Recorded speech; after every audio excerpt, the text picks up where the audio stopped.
Hello, my name is Kyle Folsom, and today I would like to begin by asking you to imagine yourself as a 22-year-old college graduate. You're sitting in your living room with all your closest friends and family, waiting on a phone call that could change your life forever. You've had a path through life that most people will never experience or even understand. People have doubted you throughout your entire life. They've told you there's no way that you'll be able to succeed. You have a brother that is very successful, but for some reason, people don't seem to believe that you are capable of replicating that success. You've been waiting on this phone call for nearly 3 days, and you begin to wonder whether it's going to come at all. You begin to think, were my doubters right? How could they be right? How could they understand what I've been through or the work that I've put in? How could they understand what it's like to live with a deformity every day of your life, or what it's like for your hand to hurt so bad that at the age of 4, you literally try to cut it off in order to stop the pain? You are ready for your doubters to be right. You've done everything in your power to prove them wrong, but yet the phone hasn't rang. Why not? Then, all of a sudden, you receive a phone call. On the other end of the line is Pete Carroll, the head coach of the Seattle Seahawks. And he tells you that with the 141st pick of the NFL draft, the Seattle Seahawks have decided to pick you. Your name is Shaquem Griffin, and you've just become the first one-handed player to be drafted into the NFL. I will forever remember this moment, the chills that ran down my spine, and the joy that I felt for someone whose odds that were infinitely against them still managed to achieve their dream. So why is it that throughout humanity, we have these amazing stories of triumph, unbelievable stories of triumph, and yet most people still continue to sell themselves short of their full potential? Is it because only a select few of us have this heroic gene embedded in our DNA? Not likely. What these people have discovered is a formula that takes all of these things working against them, whether that be self-doubt, criticism, generalizations, or even enviousness, and it converts it into motivation. They utilize this formula to convert those demons into their Olympic flame of triumph. The roots of this formula revolves around three things: positivity, persistence, and perseverance. And I'd like to tell you a story of my own of when I realized the power of this formula. So have you ever had a time period where everything seemed to go wrong, where superstitions seem to now be possible in your search for a reason how this chain of events could even happen? For me, that time frame was in high school. It started with my dad being injured on the job. He would require multiple surgeries.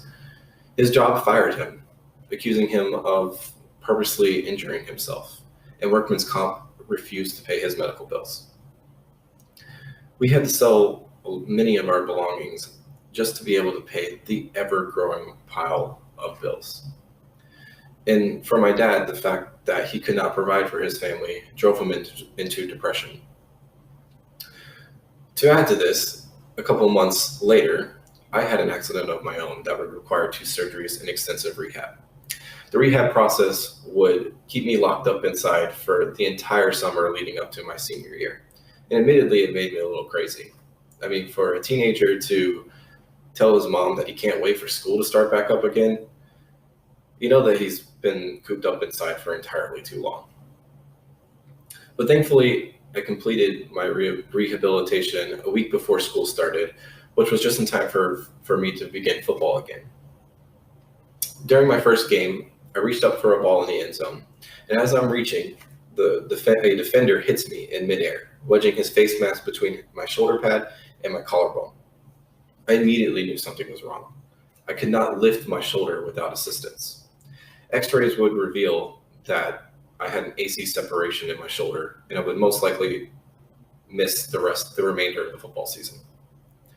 I was devastated. I mean, how could this happen? How could somebody have such bad luck? And what did I do to deserve such bad luck? Um, but then all of a sudden, a wave of emotions came over me. It was like a slap to the face, and it told me to stop feeling sorry for myself. If I was going to let these events control me, then I was going to end up just like my dad, who was still struggling with depression. So I made a promise to myself that I was going to get back on the football field before the end of the season. So from that day on, I relentlessly exercised my shoulder in any way that I felt would help it recover faster.